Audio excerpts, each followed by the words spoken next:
is November 22nd, 2025. It is 5:30 a.m. So I just finished edit a video. It's rendering right now. I'm about to upload it on YouTube. So this video, I'm gonna focus on some tweets that I come across that focus on Haiti. Now, before anybody come after me, okay, I will try my best to highlight certain things that I see that are important about Haiti. My last video that I was editing, at the end of that video, and I said that I will try, okay, it's not guaranteed, I will try to schedule some videos highlighting things that's happening with Haiti, whether good, bad, positive, negative, things that I see that needs to be highlighted. I will share them with you, but it probably will be once a week. I don't know, let's pick Wednesday maybe, okay? It's not guaranteed, in the afternoon or something like that. Because what I'm seeing happening now, just that glimpse, okay? Please do not come after me. I know some of you gonna say you don't know the history, you don't know what's happening on the ground. I understand. But I don't see any other channels that are highlighting some of the things that I just, okay, literally just saw happening in Haiti. It seems like it's another version of Palestine, okay? People are not reporting it. What happened in Palestine? They were killing journalists who were highlighting things that were happening in the Middle East. I don't know if that same degree of shutting down journalists in Haiti to talk about it, if you guys know of where I could get information, greatly appreciate it, and I will share it with other people. But while I was making the video about Haiti qualify to the World Cup, and I was looking for something, because I think it was a video that I came across, I still didn't find it, where they made it to the last World Cup that they were in, 1974, and Germany, I think at the airport, they welcomed them or something. They were giving them some sort of a medal, okay? I was looking for that video to share with you. I didn't find it, but I came across tons of other videos, which made me create this list, and which made me think of maybe I should try to create some videos for you guys to highlight some of the things that's happening in Haiti. I'm not even making money on my channel anyway, so it's not gonna bother me that much. I know majority of you are not Haitian, but if you know of a Haitian who might want to see some of those videos, I'll appreciate it, okay? So let's go on Twitter. Oh, yeah, Twitter. I thought I said TikTok, but Twitter. First tweet. And once I finish this video, I'm gonna make another video, because the Sussexes are doing a lot. There is a lot going on with the Sussexes. I'm probably gonna be recording well, the night is over. It's almost 6 o'clock. Okay, first tweet. Haiti qualified for the FIFA World Cup for the first time in over 50 years, but the country is under a travel ban in the US. Should countries who issue travel ban host global tournament? All right, so let's listen to what she's saying here. It's 1 minute and 47 seconds. 32 of the 48 nations have officially confirmed their places at next year's FIFA World Cup, and one of those countries is Haiti. It's a Caribbean country that truly has made history for the first time in over half a century, in 52 years to be exact. They will be playing at a FIFA World Cup. The last time was in 1974. And you could just tell how much it meant to the players when they found out that they had booked their spot. But the problem is, Haitian supporters will not be able to watch their team play in the World Cup in the United States of America. And that is because in June, the US President Donald Trump issued a travel ban on quite a number of countries, and Haiti is one of those countries that is on that list. And The reasoning around that was also around the B1, B2 visas, which are for business and pleasure, stating that in terms of Haitians, their overstay rate was at about 30%. And we also know that in terms of the CONCACAF qualifiers, Haiti was actually not playing their matches in their country because of how dangerous it is. So even their recent 2-0 win against Nicaragua was played in Carousel. So what this means is that for the athletes, the coaches, technical staff, any personnel that is deemed important will be allowed into the United States, even immediate relatives. But as for the Haitian supporters, they will find great difficulty in terms of that travel ban that exists. So a bittersweet moment for Haiti. Okay, so I don't follow football, which I said on one of my videos that I was highlighting about the football. But when I see information like this, I will share it with you, and I will learn as I watch those videos. I'm not gonna go in the comments, okay? While I look for the video, the next tweet, you could pause your screen and read some of these, okay? No wonder why in one of the videos, the players who were on the plane were saying to open the country, so for them to play at their homeland. Time will tell. Okay, let's see here. This is the next one. The caption only shows the Haitian flag. So let's listen to this. Il n'y a que la Coupe du Monde qui peut donner ce genre d'émotion, les gars. C'est pour ça que je remercie vraiment la FIFA d'avoir fait passer cette Coupe du Monde à 48 équipes, je vous le dis, les gars. Quand on voit des petites histoires comme Haïti, des histoires comme le Cap-Vert, des équipes comme la RDC qui peuvent potentiellement retourner en Coupe du Monde pour la première fois depuis longtemps. Le Cap-Vert, ça va être la première fois. Haïti, ça va être la deuxième fois de leur histoire et la première fois depuis 55 ans. Regardez juste cette image, les frères. Là, ils surveillaient la fin du match, la fin de l'autre match qui était décisif aussi, entre le Costa Rica et le Honduras. Ils attendaient juste le coup de sifflet final. Regardez-moi ça.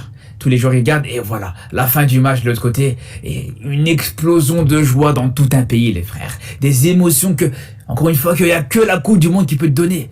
Qu'il n'y a que le football de sélection qui peut te donner. C'est là où c'est exceptionnel et c'est là où je vous dis, les frères, cette Coupe du Monde à 48 équipes, il y en a beaucoup qui la critiquent. Parce qu'il y aura peut-être moins de belles affiches, moins de grosses affiches, moins d'affiches prestigieuses. Mais au final, voilà, il y aura beaucoup plus de belles histoires. Et ça, je vous le garantis, c'est que le début, parce qu'il y aura encore les barrages qui vont arriver, il y aura encore des matchs importants de barrages qui vont arriver. C'est là où je vous dis, regardez, c'est exceptionnel. C'est exceptionnel de voir tout un pays comme ça, avec un pays qui a beaucoup souffert. Hein. Haïti, les frères, c'est un pays qui a souffert énormément ces dernières années. Et là, de voir tout un peuple haïtien en train de célébrer ça, c'est magnifique, les gars, c'est magique. Okay, I do not understand what he said. If you understand, it seems like he's very happy for Haiti to be qualified to the World Cup. That's my non-understanding of French, okay? So there's all of that. I'm looking for, people who's happy for Haiti qualify. Okay, so let's go to the next tweet. There's gonna be some political things in this video, okay? I'm just sharing the videos leading up to the most important things. Okay, Haiti makes history. After 50 years, our national team qualifies for the World Cup. A new chapter, a new generation, and a moment that the entire nation will never forget. Okay, so it's 18 seconds. There will be a screenshot.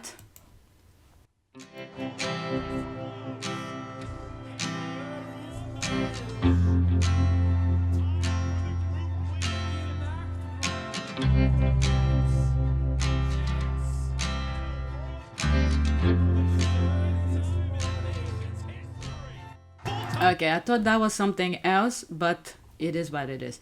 Alright, you could pause and read these. Let me go to the next one. Now, this is a news that's talking about it. There will be a screenshot, okay?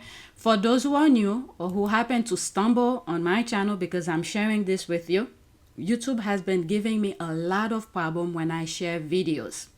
So when you see a video just pause, just like I just paused this here, and you're hearing the audio, that's because I have to interrupt the video so YouTube don't flag my channel. Okay, and sometimes take the video down completely. I don't know if any other YouTubers have experienced this, but my channel, I have. I have another channel that is not monetized because of some videos that I share, and even though I clean it up, I fix it, nope, YouTube does not want to monetize the channel. And I have another channel, I have 3 channels.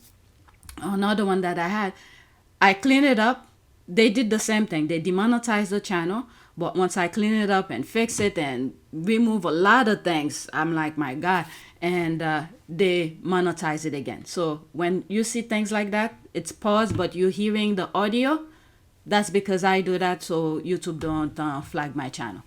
Okay, so did I read this? A generation defining moment. Oh, that's CBS Sports. Okay, they tag a whole bunch of other people. All right. Unpack the emotion behind Haiti's 2026 World Cup qualification. All right. It's 1 minute and 47 seconds.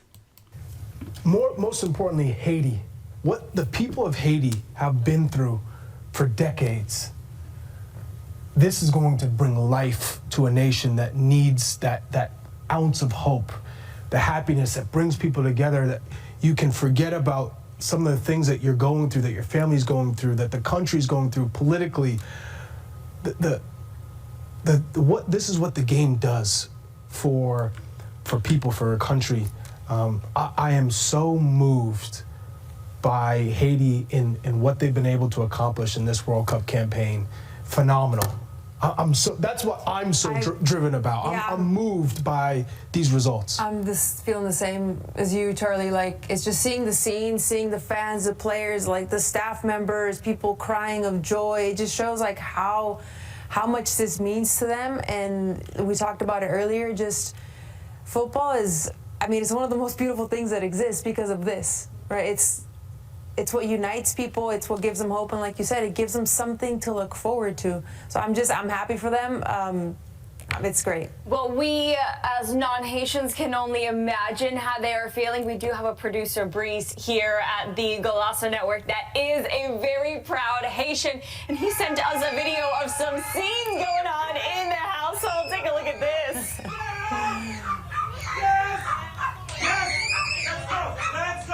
I'd be the same way if I was right now. Oh my gosh. So that's him with his family, an absolutely generation-defining moment, as you guys were saying, for Haiti. Okay, I thought I shared that with you. You could pause and read some of those comments. All right, I'm gonna look for the next video to share with you. All right, 85. Okay, I want to make sure I don't skip anything. All right, I'm gonna try at least once a week to bring you a video about Haiti. Now we're getting to the important things. Political aspect of Haiti. This video is almost 3 minutes. History tells young Africans they will fail. Former South African President Thabo, where's that? Sorry, I know I'm gonna pronounce it wrong.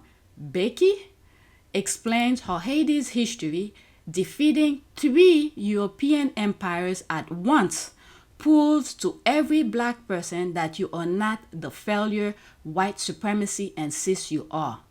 African Web. Now, before I start playing this video, couple weeks ago, I shared with you this MAGA that was pulled over by how do they call this police type of police? A patrol officer on a highway. I'm assuming, I'm not 100%, it's somewhere in Florida.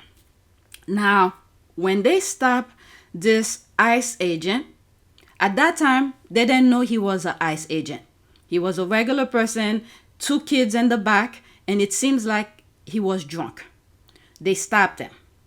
One thing that crossed my mind, and I highlighted in the video, I will show you the thumbnails of that video. You could go and watch it.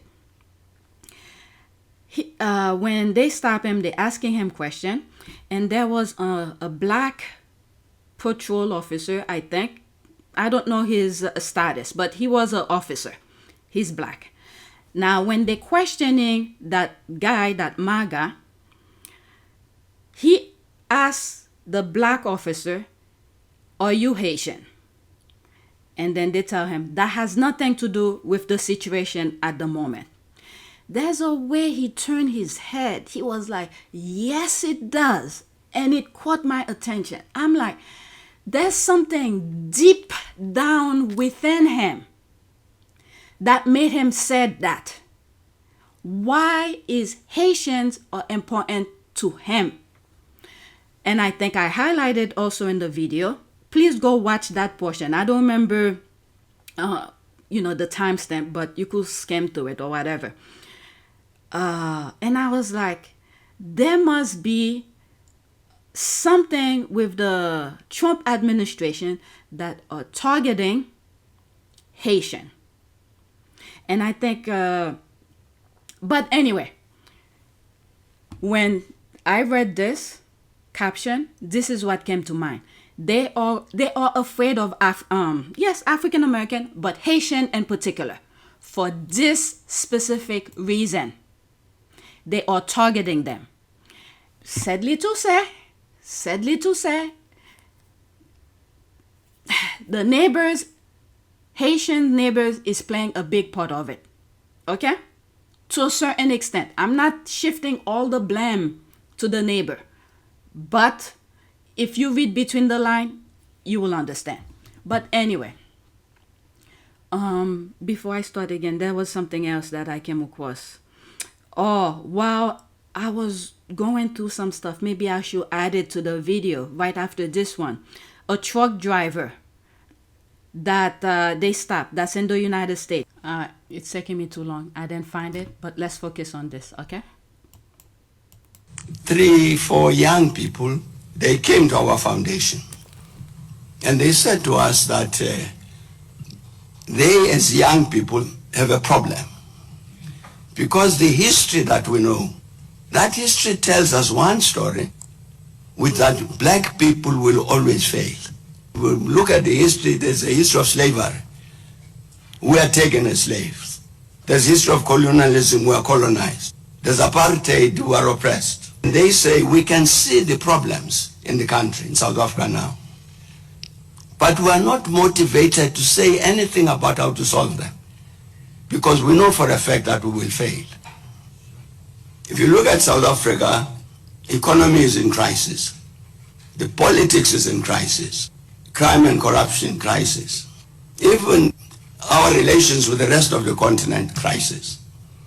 There's nothing you can look at which does not say crisis, what people call Haiti. That was the first Black Republic formally constituted on the 1st of January 1804. And you know what had happened in that particular history? The African slaves stood up, rose, took up arms against slavery. They defeated the British, they defeated the Spanish, they defeated the French. The historians here will know this thing that the Americans talk about the Louisiana Purchase. Louisiana was a French colony, but in the end the French decided to sell it to the United States. Nobody asks the question, why did the French decide to sell Louisiana to the United States, their colony? It's because their army was defeated in Haiti. They couldn't defend this territory because the French army was defeated by the African slaves in Haiti. I don't know whether they are historians here. To tell that history so that these young people can say, we didn't know our people could do that. The black slaves in Haiti was 60% first generation slaves. They were fresh out of the continent. And they decided enough of the slavery. Stood up and defeated 3 European empires. When you tell that to young black students, you mean we did that? Exactly to make the point that this inferiority complex which you inherit, including from your history, is wrong. How do we defeat that sense of inferiority among our people? Phew. The way he puts it, my goodness. And there was something that I said a while back. I don't remember the conversation. it has to do with the probably the Trump administration. And I said, one thing African Americans should take into consideration. When you look at Haiti, all right, they did not have, this is my perspective of what this guy just said. Put it in simplify. The Haitians did not have arms, did not have the most powerful weapon at that time. They still got their freedom. When you look in the United States, African American, they did not have the most powerful weapon at the time when they gained their independence, their freedom. Okay, there's example after example after example. So I hope people learn from that. Okay, so there's no response. Let's go to the next tweet. Okay. Now, this one is very interesting. Haiti here. Our theory as to why one can't support Palestine and Ukraine at the same time is simple. One struggle is the person of color universal fight against white supremacy. The other is fighting to join white supremacy. Why we support Palestine but not Ukraine?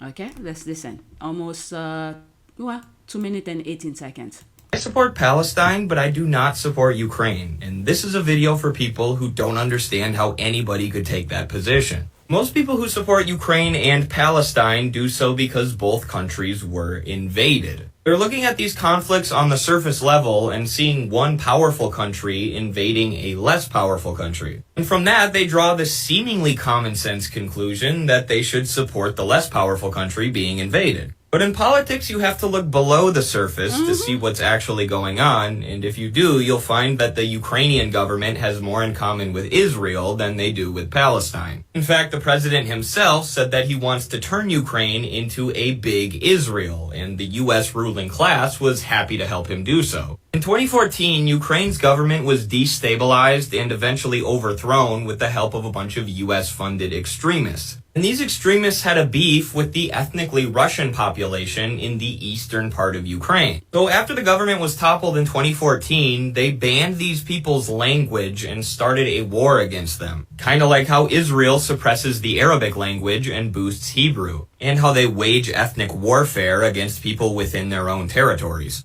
You can certainly criticize Russia for the invasion, but you can't say that they're leading a campaign of ethnic warfare in the same way that Israel and the Ukrainian ultranationalists were. In fact, they're trying to bring an end to these ethno-supremacist policies, which in Ukraine target Russian people. And the ideology of these ultranationalist extremists in Ukraine is the same thing as the ideology of the ultranationalist Zionists in Israel. It's just in a different form. They see white Ukrainians as superior and ethnic Russians as inferior and deserving of violence. It's truly identical to how ultra-Zionists view Arab people. And guess who has funded and fueled this ultranationalist ideology in both countries for decades? That's right, the US of A, baby. Without US funding, Israel wouldn't even exist. And without US funding, Ukraine would be moving towards peace right now, as they were prior to 2014 when the US got super involved. Israel and Ukraine are both outposts of Western imperialism in their respective regions, and that's why I can't support either. Okay, if I'm not mistaken, I think Zelensky is a Jew. Let me pause and look for that. I think he is Jew. Yeah, this is what I wrote. Is the president of Ukraine Jewish? Yes. There's his name here, Zelensky. The president of Ukraine is Jewish. He is the first Jewish president of Ukraine and was elected in 2019. There was something I was thinking. When I sort of brought it up, but there's so many underlying political issues that goes into these things. You will have to really know everything in order for you to understand different branches. One thing that I said is that they started with Ukraine, okay? Invade Ukraine, they give you that facade of things. And then when things then go accordingly, and you see the next wave when the next election was about to happen, and you see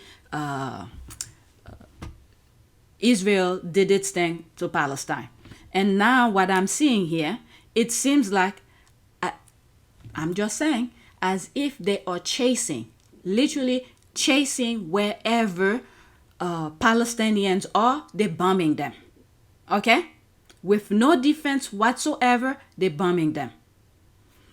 And that's, I don't know what is going on with these crazy people. And I'm just glad a lot of people like him are seeing what's happening. All right, next tweet.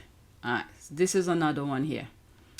Haiti here, the tragedy of Palestine endure not only because of outside powers, but also because too many in the Arab world turn away from their own. And beneath that indifference lies another wound, racism toward black people, which many of us are familiar with in world and Latin America. Okay, so let's listen to this. 80% des Libanais sont racistes. On va pas se mentir. Même chez nous au Liban, il y a le truc qu'on appelle le kafana. Le kafana, on emmène des Africains travailler chez nous, on les arrache les passeports. Faut pas qu'on se mente. Arrêtons de mentir. Arrêtons de mentir. Il faut être vrai. Il faut être vrai. Moi-même, je suis là, je suis Libanais. Je suis là, je m'affiche même. Et j'affirme ce que je suis en train de dire. M'en fous de vous. M'emmenez nulle part. Je vois récemment là des vidéos là en Côte d'Ivoire que les Libanais ont des quartiers pour eux-mêmes. Ils ont des mosquées pour eux-mêmes. Je ne sais pas. Qu'est-ce qui ne va pas? Il faut aussi, quelqu'un de la communauté libanaise qui est en Côte d'Ivoire sortir sur les réseaux pour dénoncer aussi certains faits de nos propres cousins libanco. Quand vous enceintez les femmes à gauche, à droite, soyons véridiques, on ne va pas se mentir. Quand vous enceintez les femmes à gauche, à droite, pour emmener l'enfant au Liban, c'est les problèmes. Pour reconnaître l'enfant que c'est ton enfant métis qui est là, c'est les problèmes. Pour payer le lait, les trucs pour l'enfant, c'est les problèmes. Pour te présenter devant la belle famille, c'est les problèmes. Mais pourquoi c'est mentir? Même pour faire 6 ans, 7 ans, 8 ans avec une femme africaine, dès que les parents vont te dire que mon fils rentre au pays, tu vas aller prendre ta libanaise et tu vas revenir en Afrique pour récolter ton argent et rentrer construire chez toi. Donc arrêtez de sortir, oh, je suis plus ivoirien que toi, ou je suis plus gabonais que toi, ou bien je suis plus burkinabé, plus... Laissez tout ça là. Arrêtez ça. Faut aller de m'appeler après, quoi, s'il te plaît, supprime telle vidéo, ou bien s'il te plaît... Okay, so those who understand French, I hope you understand that. I was going based on the caption. All right, next tweet. All right, so this one is another one here. Why is that the first response to anything happening to Haiti is a violent one, with foreign forces with military power to kill the people? As scholars and activists Jemima Pierre, okay, on, who's that? That's a hashtag with this person here. Who is that? Okay, Mark Lamont. I've seen him many times. I don't know his name. Well, there he is here. Mark Lamont, condemning decades of foreign intervention. All right, so let's listen to this. Are there any comments? No, the comments are blacked. Blacked. The UN Security Council, with sponsorship from the United States and Panama, I believe, has decided to replace the Kenyan force with a new gang suppression force. What do you make of it? Well, I think it's a travesty. I think for me, it's always been, why is it that the first response to anything happening to Haiti is a violent one? It's a violent one with foreign forces, with military power to kill the people. I don't know if you've heard, Eric Prince, former big mercenary from Blackwater, got a contract from an illegal Haitian presidential council that was installed by the US to come into Haiti and bring in equipment, military equipment and arms. And recently, there was a drone attacks in Haiti that killed a bunch of kids at a birthday party, right? So my question is, why is it that it's so easy to think of Haiti as like the first thing to do, not work to actually install to help install a political solution? The first one is a violent solution. When we know that Haiti does not manufacture guns, it does not manufacture bullets, that all the military equipment that you see in the hands of these young men come from the US. Okay, there it is. I've said it in past videos. All right, so there's no comment or responses. Let's go to the next one. And who said that as well? President of Mexico said the same thing too. Okay, about her country when they were getting rid of some people. What happened here? All right, let's see.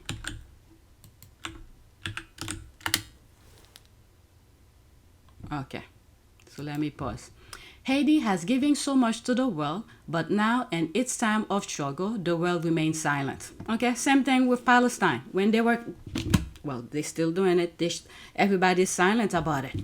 All right, so let's watch this. There will be a screenshot in between. On my last video, I asked Google when was, what was the question?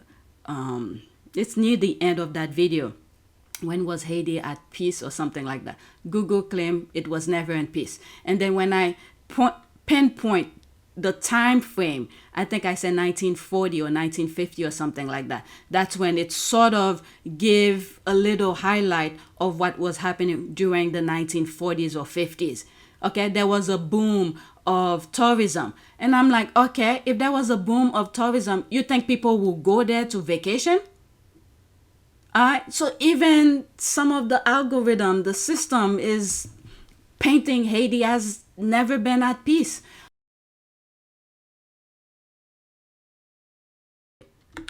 When was Haiti in complete peace? I think it was either the 40s, 50, not these. What year? There has not been a period. Yes, they have. I'm not talking in the 90s. I'm talking how, okay, let's see. How was Haiti in 1940s, 50s or something? Okay. Haiti in 1940 was a period of political transition of economic change following the end of the U.S. occupation, marked by a significant event in 1946 when a military coup overthrew the government, leading to the rise of Dumasse Estime as president. This decade also saw booming tourism. Okay, I told you there was a period where Haiti was very prosperous. And the final payment of a 150-year-old debt to France in 1947. Okay? I think Haiti can make it. It's the people. If they think of themselves as singular, let's say the president come in and he only think of himself, Haiti will never make it. But if they think of all the entire country, it will make it. Okay? So they were able to pay, this is a questionable way of paying for your own freedom. France. All in all, I think Haiti can become a very prosperous country. All right? I asked Google when was Haiti was thriving. That wasn't the question. It said it never been. But yet when you ask a specific date, it was here. This decade also saw a booming tourism industry. Let me move it back and see. All right. There has not been a period of complete peace. What are you telling me? But when I asked for this, it's telling you there was a booming. That means there was peace. People will not go vacation in a place that's in chaos. All right. So that is it. Haiti, let's get this together. I think you could make it. But anyway, let's listen to this. Screenshot in between, okay? Haiti, a land once called the Pearl of the Caribbean, a country full of life, beauty, and strength. There was a time when people slept outside under the stars, without fear, without worry. The nights were calm, the streets were safe, and trust lived in every corner.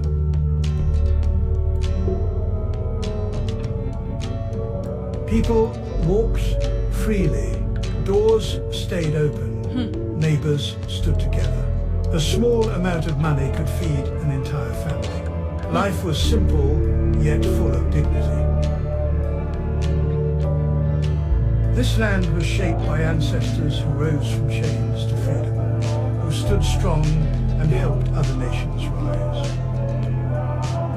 Haiti gave so much to the world. But now, as it suffers, the world stays silent.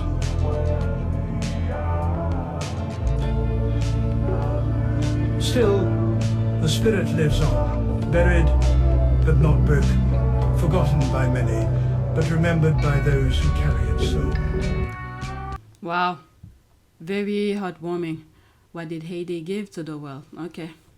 All right. Okay, you could pause and read some of these. Okay? Read some of these. All right. So, that is it. Let's do a prayer for Haiti. Prayer. Okay. Last prayer I said prayer for peace in Haiti. Prayer. Let's say for Haiti, I guess. Alright, let's look for an image. Ooh, I want a short one. Okay, I did this on my last recording. Maybe that one. Let's see here. Prayer and thanksgiving for Haiti. Lord, we pray for the kids that frequent the PLH campus. Okay. We pray that they will know and love you above all else, and that they will become servant leaders in their families, communities, and country. All right, so let's leave it as that. Please take a moment to subscribe, like, and share. If you want to support this channel, there's a PayPal link and a Cash App link in the description. You could donate. Those who have donated, thank you. All right, so I will try to create at least one video a week highlighting some stuff about Haiti. Okay? So that's it. Thank you for watching.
It is a great privilege to be with all of you today.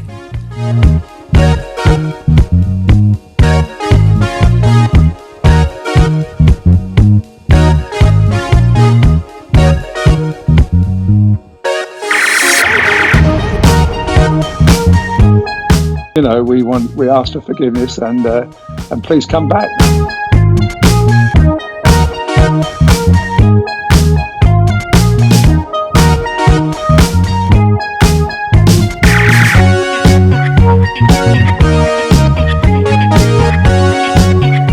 As you saw me find the love and happiness that I'd hoped for all my life.